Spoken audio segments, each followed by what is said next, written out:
सुस्वागतम. मुरांबा मालिकेच्या आजच्या भागामध्ये आपण पाहणार आहोत की अक्षय हा रामाला सांगतो की घर सोडून जाऊ नको रामा. तेव्हा रामा म्हणते की नाही, प्रत्येक वेळेस तुम्ही मला पाठीशी घालतात असे आई आजी म्हणाल्या, तेव्हा आता मला जावंच लागेल.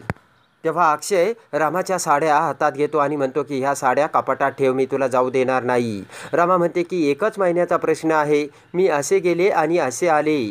तेव्हा अक्षय म्हणतो की माझी बायको सर्वंट क्वार्टरमध्ये राहती असं लोकांना वाटून मला काय वाटेल आणि ते मला काय म्हणतील. तेव्हा रामा म्हणते की असं काहीच होणार नाही. तेवढ्यात सीमा तिथे येत म्हणते की रमे, हे काय चाललंय ग. तेव्हा अक्षय म्हणतो की आई आता तूच समजाव, आजीने दिलेली शिक्षा भोगायला चालली ही. तर रमा म्हणते की आई, तुम्ही जर इकडून हाक मारली तरीसुद्धा मी तिकडून हो देईल. तेव्हा 1 महिना असा निघून जाईल. सीमा म्हणते की एक साधा चहा प्यायचा ठरला आणि हिने जर केला नाही तर तो चहासुद्धा गोड लागत नाही अक्षय. तर रमा म्हणते की मग तुम्ही तिकडे या चहा घ्यायला. तेव्हा सीमा म्हणते की रमा, या विषयावर ना आपण नंतर बोलू, आता मला तुझ्यासोबत खूप महत्त्वाचं बोलायचं आहे. तर सीमा अक्षयला बाहेर जाण्यासाठी सांगते आणि म्हणते की आम्हाला थोडंसं प्रायव्हेटली बोलायचं आहे. अक्षय म्हणतो की जे काही बोलायचं ते बोला, पण ही कुठेही जाणार नाही. तर सीमा म्हणते हो आणि अक्षय बाहेर जातो. इकडे शशिकांत हा गुंडाला फोन करून सांगतो की त्या नैनाच्या मुलाला शाळेतून उचला. तेव्हा तो गुंड म्हणतो की त्या मुलाचं नाव शाळेतून काढून टाकलं आणि त्याला घेऊनही गेले. तेव्हा राग येऊन शशिकांत जोराने त्याचा फोन आदळून फेकून देतो. तर शशिकांत म्हणतो की नैना, मी आता तुझी कशी वाट लावतो ते तू बघच. तर इकडे सीमा रामाला म्हणते की नैना आणि तिच्या मुलाची आपल्याला सोय करायला हवी. सीमा म्हणते की नैना आणि तिच्या मुलाची त्यामुळेच मी डेहराडूनला सोय केली. तिथे तो शाळेत जाईल आणि नैनालासुद्धा तिथे जॉब बघितला आहे. तेव्हा रमा म्हणते की आई, पण हे खूप लांब आहे. तर रमा म्हणते की एवढी लांब कशाला केली. सीमा म्हणते तूच तर म्हणाली होती. तेव्हा रमा म्हणते की ठीक आहे, पण एवढं लांब नाही. तिकडे जर काही प्रॉब्लेम झाला तर मग आपल्याला कसं जाता येईल. सीमा म्हणते की आता तर सोय झाली, आता आपण काहीच करू शकत नाही आणि बरं आहे की एवढ्या लांब आहे ती. सीमा म्हणते की एवढ्या जवळ जर सोय केली असती तर शशिकांत मुकादमाने तिला शोधूनच काढला असता आणि त्रास दिला असता. रमा सीमाकडे बघत म्हणते की मी खूप नशीबवान आहे, कारण आई मला तुमच्यासारखी सासू मिळाली. तुम्ही खरंच खूप चांगल्या आहात. रमा म्हणते की तुमच्यासारख्या बायका खूप कमी आहेत. आपल्याच नवऱ्याच्या गर्लफ्रेंडसाठी इतकं थोडंच कुणी करतं का. सीमा म्हणते की आता महत्त्वाचं काय आहे, तिला जाण्याच्या अगोदर आपल्या दोघींना भेटायचंय. रमा म्हणते की आपल्याला जर कुणी बघितलं तर सीमा म्हणते की नाही ग, नाही बघायचं. तेवढ्यात अक्षय तिथे येतो आणि म्हणतो की तुम्ही एवढं प्रायव्हेटली बोलताय, मी तुमच्यासाठी महत्त्वाचं नाही का. तर सीमा म्हणते की अरे तू तर आमच्यासाठी खूप महत्त्वाचा आहे. तर रमा म्हणते की यांना आता एकटं एकटं वाटल्यासारखं होतं बरं का. तर अक्षय म्हणतो की हो, मला तसंच होतं, पण तू कुठेच जाणार नाही आहेस रमा. तेवढ्यात आई आजी तिथे येते आणि रामाला म्हणते की अरे रामा, तू इथेच गप्पा मारत बसणार आहे का, जाण्याचा विचार आहे की नाही. तेव्हा रामा म्हणते की आई, मी आत्ताच बॅग भरली आणि मी जाणार आहे. तेव्हा अक्षय म्हणतो काय चाललंय काय माहिती. तर रमा तिची बॅग भरू लागते आणि आई आजी हसू लागते. तर रमा जाऊ लागताच अक्षय म्हणतो की आई आजी प्लीज थांबव. तर आई आजी म्हणते की नेव्हर, आणि रमा ही आई आजीकडे बघत तेथून निघून जाऊ लागते. तर अक्षय म्हणतो की रमा, पण त्याच वेळेस अक्षय पुढे येऊ लागताच आई आजी हातमध्ये करून अक्षयला अडवते. त्यानंतर रमा ही बाहेर येते आणि जान्हवीसोबत बोलू लागते. तर शशिकांत रेवा तिथे बसलेल्याच असतात. तेवढ्यात पाठीमागून सीमा तिथे येत म्हणते की रमा. तर आई आजीसुद्धा तिथे येते. तेव्हा शशिकांत म्हणतो की सीमा, काय नाटकं लावलीस. शशिकांत म्हणतो की जशी काय तुझी मुलगी सासरी चालली असं नाटकं लावलंय तू. सीमा म्हणते की रमा, मला खूप एकटं वाटतंय आणि अस्वस्थ वाटतंय ग.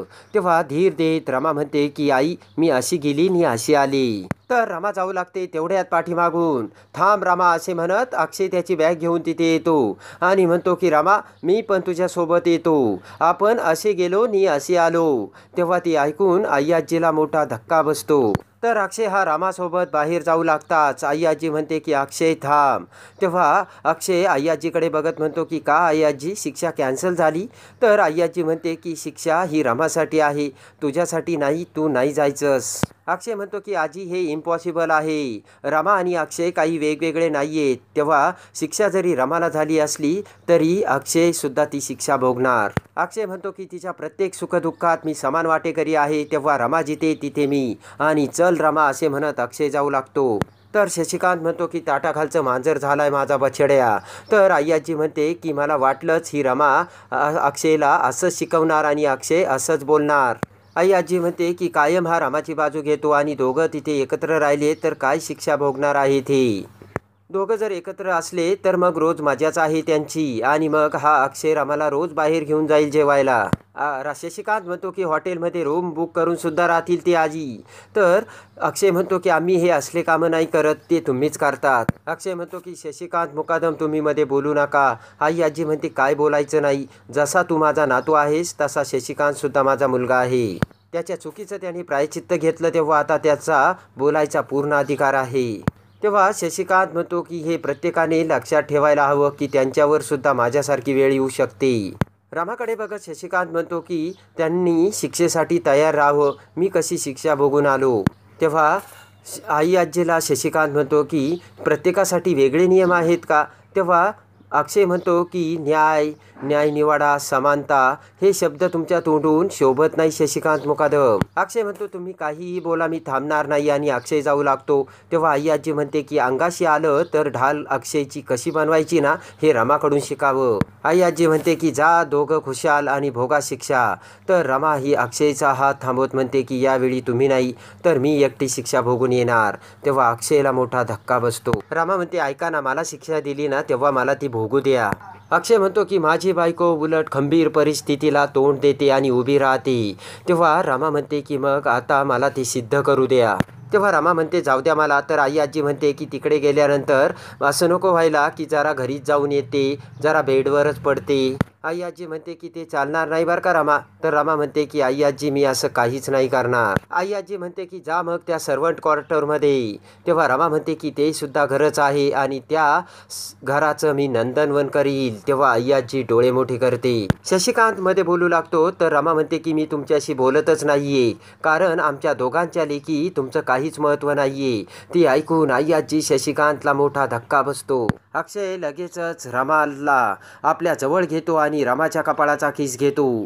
ते बघून रेवाचा मोठा जळफळाट. तर शशिकांत आई आजीला तिसरा मोठा धक्का बसतो. अक्षय म्हणतो की रमा माझा तुझ्यावर पूर्ण विश्वास आहे. आई आजी म्हणते की रमा जर तुझ्याकडून काही चूक झाली तर वर्षभर अक्षय तुला रमाला भेटता येणार नाही, अशा ठिकाणी मी रमाला पाठवेन. तेव्हा अक्षय हा रागाने आई आजीकडे बघू लागतो. आई आजी म्हणते की ही दोघांची परीक्षा आहे असं समज रमा. तर रमा बॅगला हात लावून तेथून बाहेर निघून जाते. तेव्हा अक्षय विचार करतो की रमा मी तुला एकटं कधीच सोडणार नाही. त्यानंतर रमा निघून जाताच इकडे आरती आणि आब्या त्यांच्या बेडरूममध्ये येतात. तर आरती आब्याला म्हणते की ही कसली परीक्षा.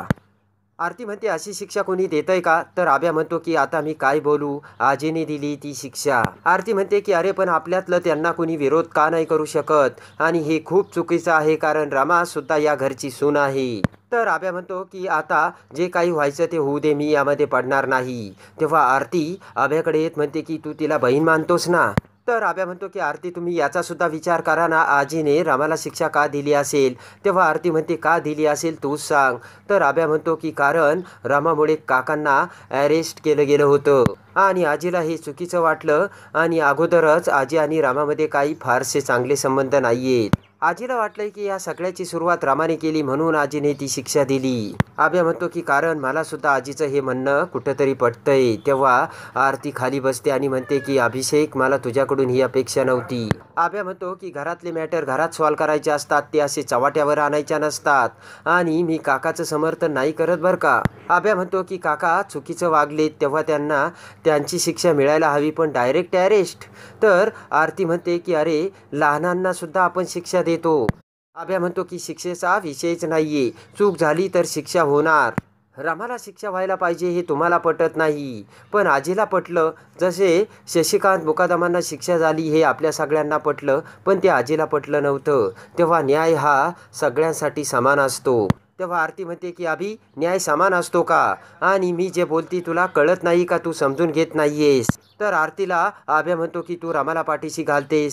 आरती म्हणते की कारण तिची शिक्षा एक्स्ट्रीम आहे. तर आब्या म्हणतो की मग काकांची सुद्धा शिक्षा एक्स्ट्रीमच होती आरती. तर आरती म्हणते की तुला ऐकायचंच नाही आब्या, आणि तसेही आता आपल्यातले वाद वाढलेत. तरी बरं आपलं बाळ नाहीये, बाळ आल्यानंतर माझं बाळ या वादातच वाढणार आहे का काय माहिती. तर आब्या म्हणतो की आरती आता मला त्या विषयावर बोलायचंच नाहीये. तेव्हा रागाने आरती ही कपाटातून एक फाईल काढते आणि ती आभ्याकडे देत म्हणते की तुला बोलावंच लागेल अभि. आणि लगेचच अभिजित ती फाईल बघतो आणि आरतीला म्हणतो की आरती प्रेग्नन्सी टेस्ट. तर आता आरती प्रेग्नंट असल्याचे भयानक सत्य आभ्यासमोर आलेले असते. इकडे आता रमा ही सर्वंट क्वार्टरमध्ये राहायला येते. तर रमा ही दरवाजा बंद करून तिचे सर्व आवरत असते, सर्व गोष्टी ही व्यवस्थित लावत असते. तेवढ्यात अक्षय तिथे येतो. तर रमा अक्षयला म्हणते की मला नको आहे कुणाचा आधार आणि कुणाचे उपकार. तुम्हाला माहीत आहे ना अय्याजी काय म्हणाल्या त्या. तेव्हा तेवढ्यात रेवा तिथे येते आणि रमा ही ते घर स्वच्छ करत असल्याचे बघते. तर रेवा ही एक एक पाऊल पुढे येत रमाला म्हणते की तुला सर्वंट क्वार्टरमध्ये यायची खूप सवय होती ना, डायरेक्ट तू या सर्वंट क्वार्टरमध्ये आली आणि आता इथून बाहेर जाते की काय माहिती. तेव्हा रमा ही रागाने रेवाकडे बघते. तर आता रमा बहादुरीने कमरेला पदर खोचून तिची शिक्षा कशी 1 महिन्यात पूर्ण करते आणि रेवाच्या नाकावर टिचून रमा ही कशी पुन्हा मुकादमाच्या घरात राहायला येते. हे बघण्यासाठी आणि मुरंबा मालिकेच्या डेली अपडेटसाठी आपल्या चॅनलला लाईक करा, सबस्क्राईब करा.